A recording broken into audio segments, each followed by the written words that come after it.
지금 코로나 확진 상황, 또 오미크론 변이 발생 상황이 참 우리에게 많은 걱정을 주고 있는 것 같습니다. 그렇기 때문에 아마도 앞으로 방역 대책도 좀 강화되지 않을까 하는 전망이 나오고 있는데요. 앞으로 정부 방역 대책은 어떻게 될까요? 오늘은 청와대 박수현 국민소통수석에게 직접 물어보는 시간을 준비했습니다. 실시간으로 함께하시는 시청자분들께서도 질문이나 의견 남겨주시면 실시간으로 소개하겠습니다. 박수현 수석 함께 만나봅니다. 어서 오십시오. 네, 안녕하십니까? 네, D라이브에서 뵙게 되니까 또 새로운 것 같습니다. 저도 영광입니다. 네, 오늘 이제 편하게 질의응답을 이제 이어가면 좋을 것 같은데요. 수석님, 일단 저희가 방역 상황부터 여쭤봐야 될 것 같아요. 어제 이제 어떤 언론에서 이렇게 말씀하셨거든요. 오미크론 확진자가 늘어나면 대대적인 방역 조치 조정이 있을 수 있다. 근데 하루 만에 이 말씀이 그냥 사실이 된 것 같아요. 거리두기 강화, 요건 그냥 기정사실이라고 보면 될까요? 아마 어제 제가 드린 그 말씀은 굉장히 이제 원론적이고 일반적인 그랬습니다. 말씀을 이제 드린 것이죠. 예. 그 말씀은 이 오미크론과 이 코로나19 전체의 상황에 따라서 거기에 유연하게 모든 대책들이 단계에 맞도록 적용이 돼야 되지 않겠습니까? 예. 그런 말씀을 드리는 것이고요. 지금 단계적 일상 회복으로 이제 들어가면서 이제 확진자가 급증하고 있고 위중증 환자 수가 늘고 병상이 부족하고 네. 사망자 수가 늘고 뭐 이런 것인데 확진자의 수는 대통령께서도 국민과의 대화에서 말씀하셨습니다만 저희가 예상했던 그런 범위들 안에 아직까지는 있는 거지만 그러나 위중증 환자나 병상 부족 이런 문제는 저희가 굉장히 신경을 써야 될 그런 상황이고요. 네. 그런 상황에 이제 오미크론이라고 하는 새로운 변이 바이러스가 발생을 해서 이미 국내에서도 사례가 발견되고 있어서 이것이 지역사회 감염으로 지금 이미 퍼지고 있는 것 아닌가라고 하는 그런 걱정이 지금 있는 그런 단계에 있어서 아마 이제 그동안 일상회복지원위원회의 의견을 다 들었고요.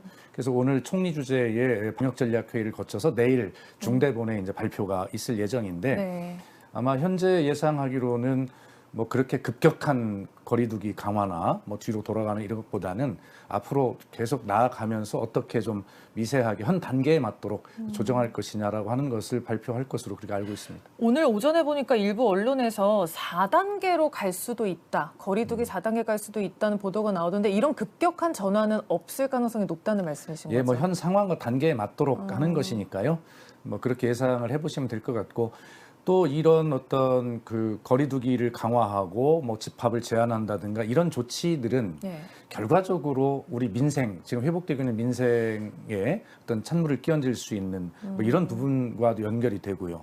또 그런 조치를 하게 되면 자연히 자영업자나 소상공인들에게 이번에 했듯이 손실 보상이라고 하는 문제하고도 또 연관이 될 수 있거든요. 됩니다. 그래서 어떤 그런 민생과 방역 이 문제를 잘 균형을 맞추면서 국민의 생명과 안전을 보호하는 일 여기에 최선을 잘 지혜를 다하고 있다 이렇게 보시면 되겠습니다. 민생과 방역의 균형을 맞추는 게 굉장히 큰 과제로 생각하시는 것 같은데요. 그렇습니다. 그 문재인 대통령께서 지난달 29일에 이런 얘기를 했잖아요. 어렵게 시작한 단계적 일상 회복을 되돌려서 과거로 후퇴할 수는 없다. 그러면 이 발언의 기조는 지금도 계속 이어진다고 보면 되는 건가요? 그렇습니다.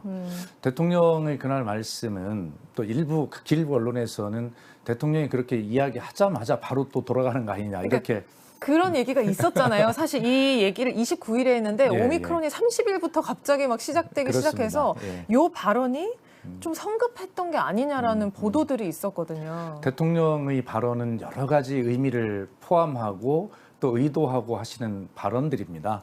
그리고 이 문제는 그 뒤에 붙은 말에 보면 이렇게 돼 있죠.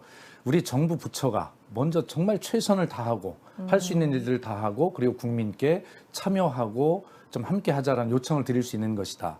그래서 대통령의 이 말씀은 뒤로 돌아가서는 안 되니 그렇게 되지 않도록 범정부 부처가 최선을 다하라라고 하는 그런 강한 지시의 말씀이고 그런 자세와 각오로 임하라라고 하는 그런 뜻이었습니다. 그렇기 때문에 그렇게 직접적으로 비판하는 것은 좀 방향에 맞지 않다고 보고요.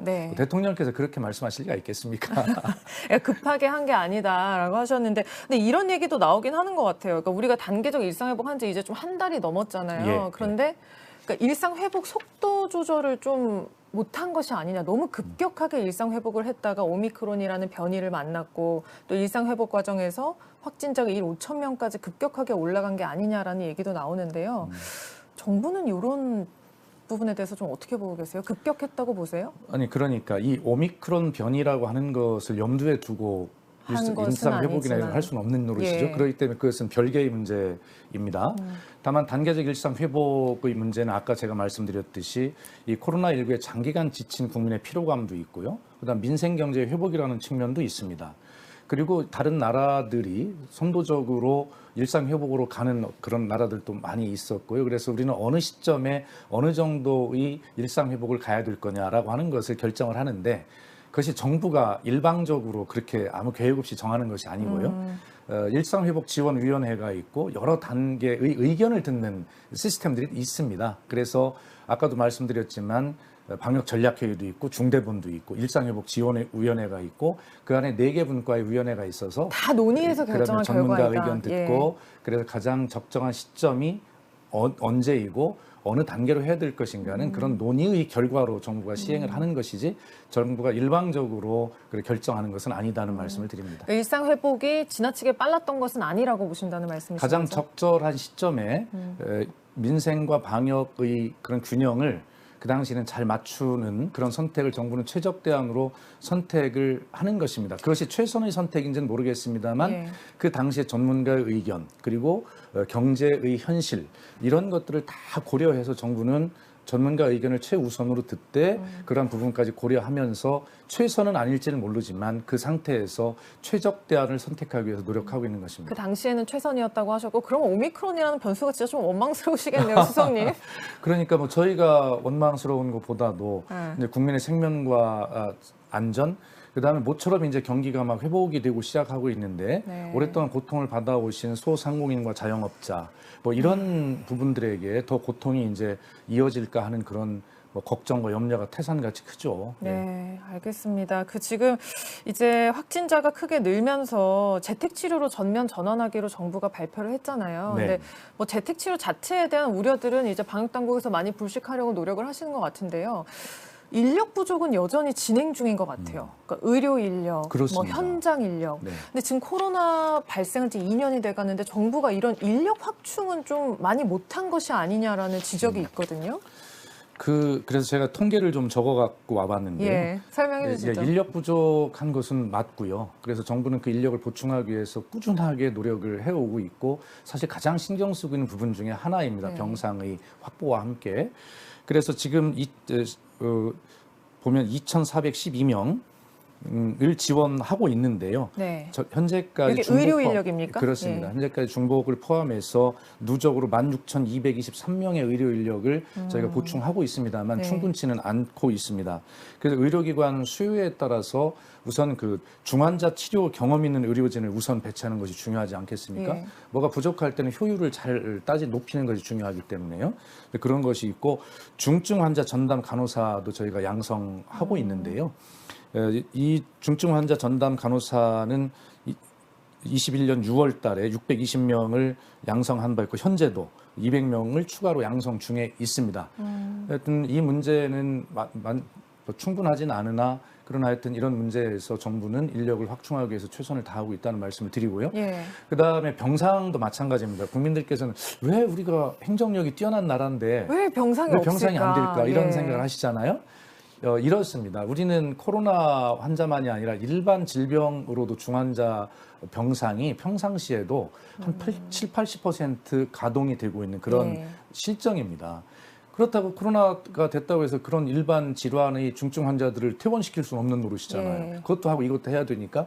그래서 그 나머지 병상을 가지고 빠듯빠듯하게 그때 그렇게 계속 확충을 해나가면서 운영을 하고 있는 것입니다. 그런 예. 지점을 왜 그렇게 이게 충분하게 안 될까라고 국민이 궁금하실 텐데 뭐 그런 이유가 충분히 있다는 말씀을 좀 이 기회를 빌어 꼭 드리고 싶고요. 네.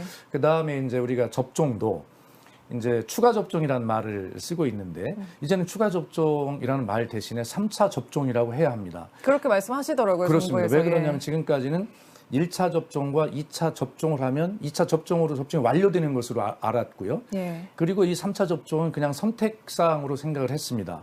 그러나 지금 방역 상황이 이 3차 접종도 WH도 마찬가지고 세계 모든 나라가 마찬가지입니다. 많은 이 추가 접종이라고 하는 것이 선택사항이 아니라 이제 필수사항이 됐어요. 그래서 대통령께서 이걸 기본 접종이라고 표현을 하셨고요. 맞습니다. 그래서 국민 여러분께서 이것은 선택이 아니라 필수다. 이 오미크론 변이까지 나온 이런 시점에서 그래도 믿을 수 있는 건 백신밖에 없다라고 하는 생각을 가지시고 하여튼 뭐 정부 믿으시고 3차 접종을 기본 접종으로 생각하셔서 그리고 끝까지 함께 참여해 주시기를 부탁을 드립니다. 네, 그거 작심 발언으로 하려고 나오신 것 같아요. 그렇습니다. 지금 네. 댓글에서도 지금 의료진 부족 너무 의료진들이 고생하십니다. 의료진들 죽어나갑니다라는 댓글이 나오는데 아무래도 그러니까요. 이런 부분들을 국민들이 많이 좀 신경을 쓰고 있는 것 같아요. 네, 항상 의료진에게 감사드리고 또 이렇게 희생과 헌신으로 참여하고 있는 국민들께서 위대하신 덕분에 그래도 저희가 아직까지는 좀 잘하고 있는 편이다라고 주장을 할 수 있겠습니다만 예, 이 모든 잘하고 있는 것이 편이다. 정부의 노력보다는 위대한 국민의 참여와 의료진의 헌신 희생 이 덕분이기 때문에 정말 그러기 때문에 더 저희가 이 방역을 성공시켜야 될 이유가 거기에 있다고 생각을 합니다. 알겠습니다. 지금 청와대 박수현 국민소통수석과 함께 지금 방역 대책에 대해서 이야기 나눠봤는데요. 나오셨으니까 이제 현안에 대해서도 좀 여쭤봐야 될 것 네, 같습니다. 네, 네. 지금 이제 다주택자 양도세 얘기를 여쭤보지 않을 수 없을 것 같아요. 네. 그러니까 민주당에서 다주택자 양도세도 좀 완화할 수 있다. 이걸 검토를 할 수 있다는 발언이 나오고 있습니다. 이게 지금까지 정부가 추진했던 방향과 다른 겁니다. 요거 좀 어떻게 보세요? 아마 그것이 당에서 어떤 당론 수준으로 나온 이야기가 아니고요. 예. 그 뭐 개인적인 의견으로 잠깐 뭐 제시한 적이 있었는데 박완주 정책위 의장이 네. 말해가지고 이제 그렇습니다. 기자들이 요게 네. 정책위 의장이 말했으면 뭐 당론으로 간다는 거 아니냐 이렇게 받아들인 것 같아요. 그래서 현재 부동산 시장을 보면 문재인 정부의 가장 아픈 손가락이 부동산이라고 대통령도 여러 차례 말씀하셨고 또 사과도 하셨는데 지금 부동산 시장은 면밀하게 모니터링을 하고 있습니다만 9월 둘째 주 이후로 이 주택 가격의 상승 폭이 굉장히 둔화되고 있고요. 실제로 세종시나 대구 이런 지역 일부 지역에서는 가격의 하락이 좀 나타나고 있습니다. 그래서 이것이 저희들이 이제 뭐 세제 등 수요를 관리했다든가 가계대출을 관리한다든가 주택 공급을 확대하고 속도를 높인다든가 라고 하는 이런 정책의 영향으로 이제 이렇게 되고 있는 것인지 이것이 또 지속 가능할 것인지 예. 그래 더 나아가서 하향 안정세로 갈 것인지 이것을 면밀하게 보고 있는 중이거든요. 그런데 이런 부동산 시장에 예를 들어서 다주택자 양도세를 일시 완화한다고 하는 것은 굉장히 영향을 미칠 수 있는 일이거든요. 중요한 신호를 주는 그렇습니다. 정책이잖아요. 그래서 그렇기 때문에 어제 기재부에서 바로 당 일각의 이런 어떤 아이디어 차원의 의사지만 예. 여기에 대해서 분명하게 우려된다는 목소리를 보도자료 이례적으로 기재부가 선제적으로 발표를 했고 예, 뭐 당과도 그런 의견이 전부 조율이 돼 있는 상태이기 때문에 이 문제는 뭐 정리가 됐다 이런 생각이 들고요. 정리가 됐다. 예, 네. 그래서 이 문제를 만약에 필요하다면 이것은 문재인 정부가 아니라 다음 정부에서 그때 상황에 따라서 시간을 가지고 차분하게 검토할 문제다라고 하는 입장을 말씀드립니다. 현 정부 내에서는 기재부가 밝힌 대로 그렇습니다. 다주택자 예, 양도세 완화는 없다. 네. 이렇게 받아들이면 될 것 같습니다. 요거 관련해서 이제 여당도 선거 앞두고 자꾸 감세 정책을 내는 것 같다. 이게 정부의 정책 일관성이 좀 해친다는 얘기가 있어서 여쭤봤는데 알겠습니다. 그리고 한 가지 더 여쭤보면요. 저희가 이제 청년 중요성이 예. 5년 전에 대선을 치르실 때보다 훨씬 높아졌지 않습니까? 네, 근데 네. 얼마 전에 페이스북에 이렇게 쓰셨더라고요. 수석님께서 문재인 정부에서 새롭게 시작한 청년 정책이 185개, 예. 예산도 23.8조 원으로 성장했다고 하셨어요. 지금까지 제일 성공한 청년 정책이 있다면 뭘 하나 꼽으시겠어요?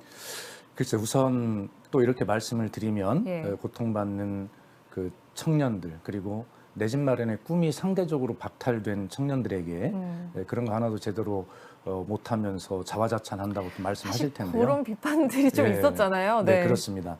그러나 분명하게 말씀드리고 싶은 것은 제가 페이스북에 그렇게 썼습니다. 다음 정부에서는 문재인 정부보다 2걸음 더 나아가길 바란다라고 그렇게 썼는데요. 저희가 뭐 안 한 일을 했다고 자화자찬한 것은 아니고 의미를 굳이 부여한다면 어느 법이든 기본법이 굉장히 중요합니다. 청년기본법 예, 말씀하시는 그렇습니다. 거죠? 그래서 기본법이 마련이 되면 그 분야에서 쉬운 얘기로 그날을 독립기념일이라고 우리 표현하거든요. 그 기본법이 그러면 중요한데 문재인 정부에서는 그런 청년 기본법을 우선 제정했다는 것 그런 것이 굉장히 중요하다 이런 생각을 가지고 있고요.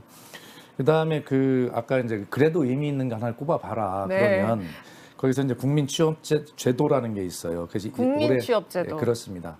그 있는데 대개 이 실업자가 되면 실업수당을 주는 사후보완 책이잖아요. 이런 것들이. 그런데 이 제도는 사전 예방 관점에서 청년들을 적극적으로 지원해서 사회적 안전망을 두텁게 하는 뭐 이런 것인데요. 이게 전체적으로 보면 굉장히 큰 성과가 있다 저는 이렇게 생각하고요. 9월까지 43만 명이 지원을 했는데 이 중에 62%가 청년층으로 그렇게 나타나고 있거든요. 그래서 청년들도 아마 이런 제도를 잘 활용하고 있다 이런 생각이 들고 결론적으로 말씀드리면 저희가 기본법을 제정하고 정부 각 부처 조직에 그런 청년 전담 조직도 만들고 하긴 했지만 그러나 여전히 청년들의 느끼는 체감하는 그런 고통의 크기는 여전히 크기 때문에 정말 죄송하다는 말씀을 드리고 다만 그런 기본법에 의해서 정확하게 앞으로는 정부와 지방자치단체가 청년 정책을 의무적으로 수립할 수 있도록 그게 법으로 돼 있기 때문에 다음 정부는 이 법에 의해서 청년들에게 더 좀 아름다운 삶이 제공될 수 있도록 그렇게 꼭 해주기를 그렇게 함께 바라는 마음입니다. 약간 아쉬운 점이 많다는 그런 인상을 좀 받는 것 같아요, 제가. 네. 근데 네, 이렇게 청년 정책 앞으로도 또 잘 돼야 되는데 지금 댓글에 보면은 왜 체감이 안 될까요? 라는 댓글이 있거든요. 이게 아마도 청년 정책으로는 커버가 안 되는 예를 들면 부동산 정책이라든지 그렇습니다. 이런 것 때문에 청년들의 삶이 좀 더 어려워졌기 때문인 것 같네요. 당연히 그렇습니다. 그래서 아까 제가 말씀드렸고 대통령께서도 국민과의 대화에서 분명하게 그 내 집 마련의 꿈의 크기를 굉장히 작게 만든 것에 대해서 대통령 죄송하다는 말씀도 드렸고요. 그다음에 이제 저희들은 그래서 이제 이런 여러 가지 제도들을 또 생각하고 있고 또 하고 있지만 그런 방향성이 제시가 됐다는 차원이지 실제로 청년들이 체감하는 그러기에는 아직 시간이 부족한 거 아닌가 하는 생각을 가지고 죄송하게 생각하고 있습니다. 알겠습니다. 지금 실시간으로 들어오는 질문들이 있어가지고 짧게 몇 가지 좀 드리고 싶은데요. 일단 오늘 국회에서 경항모 관련해서 지금 이견이 있어가지고 예산안이 통과가 안 되고 있습니다. 야당에서는 이거 지금 몇 조가 들어가는 건데 임기 말에 이거를 약간 대못 받기식으로 일단 예산을 확보해 놓는 게 적절하냐는 의견들이 있는데요. 짧게 이 경항모 왜 필요한지 지금 설명을 좀 해주시겠습니까? 우리는 그 지정학적 위치 그리고 해양 의존성 그리고 어떤 그 무역 국가로서의 수출 물류의 안전한 확보 뭐 이런 것들을 따지면 당연히 원양 해양 국가로 발전해 나가는 그런 일들을 해야 하고요. 그것이 임기 말이면 어떻고 임기 초면 어떻습니까? 그럼 반드시 해야 할 일은 할 때 해야 된다는 것이고요. 그리고 주변국들의 상황을 보면 중국과 일본은 항공모함이나 경항모를 이미 운영을 하고 있는 것입니다. 그래서 야당에서 이제 뭐 북한 안보만 관점에서 이것이 좀 반대하는 의견을 가지고 계신 것으로 알고 있는데 지금의 안보는 그 북한 안보만 있는 것이 아니라 종합적이고 포괄적인 경제 안보까지 다 포함하고 있는 것이거든요. 그렇기 때문에 주변국의 항공모함과 경항모 운영 상황을 보거나 우리가 해양대국을 지향해야 된다거나 라고 하는 그러한 비전을 봤을 때 이것은 반드시 필요한 일이다라고 생각을 하고요. 네. 지금이라도 해야 된다고 말씀. 오늘 아마 부족하지만 그래도 애초에 상임위를 통했던 그런 예산보다는 여야 간에 어느 정도 숨통이 틔우는 합의가 될 수 있을 거라고 저희는 그렇게 소망하고 그렇습니까? 있습니다. 일정 액수를 좀 줄여가지고 합의하겠다는 말씀해 주셨고요. 아마 지금까지 해왔던 액수보다는 좀 늘어나는 것으로 합의가 될 겁니다. 그래요? 그러면 한 48억 이상은 될 거다라는 식으로. 그런 내용으로 어떻게 하셨습니까? 알겠습니다. 그리고 안보 관련해서요. 연장선에서 질문이 하나 들어왔는데 요거는 이제 국립외교원장 발언인 것 같아요. 그러니까 북한 미사일 발사를 문제 삼지 않아야 한다고 국립외교원장이 발언한 거에 대해서 어떻게 생각하시나요? 라고 댓글이 올라왔는데 이게 이제 그제였나요? 미국에서 이제 홍현희 국립외교원장이 이렇게 말을 해서 지금 보도가 계속 되고 있는 것 같아요. 이 부분에 대해서는 짧게 어떤 답 좀 주실 수 있습니까? 아마 우리의 안보와 국민의 생명 재산을 위협하는 것은 무엇이든지 엄중하게 받아들여야죠. 아마 북한도 또 우리 대한민국도 서로 각자의 국방 증강 계획이라는 게 있을 겁니다. 그래서 뭐 그런 의미로 외교원장이 말씀하신 것이라고 저는 내용은 잘 모르겠습니다만 언뜻 그렇게 생각이 되고요. 다만 북한이 쉽게 말하면 국제사회를 위협한다거나 우리 대한민국을 심각하게 위협하는 그런 문제에 대해서는 엄하게 우리가 대응을 해야 하지만 기본적으로는 대한민국의 국방력을 그런 안보 능력을 향상시키는 것 이런 일들을 우리가 하는 것이 최선의 대응 아니겠나 싶습니다. 알겠습니다. 그렇게 말씀 듣겠고요. 지금 댓글에 살이 많이 빠지셨어요. 고생이 많으셨던 것 같습니다라고 올라왔는데 네. 알겠습니다. 이제 앞으로 더 방역 대책이면 뭐면 바빠지시겠네요. 오늘 말씀은 여기까지 듣겠습니다. 감사합니다. 네, 감사합니다. 지금까지 청와대 박수영 국민소통수석과 함께 이야기 나눠봤습니다.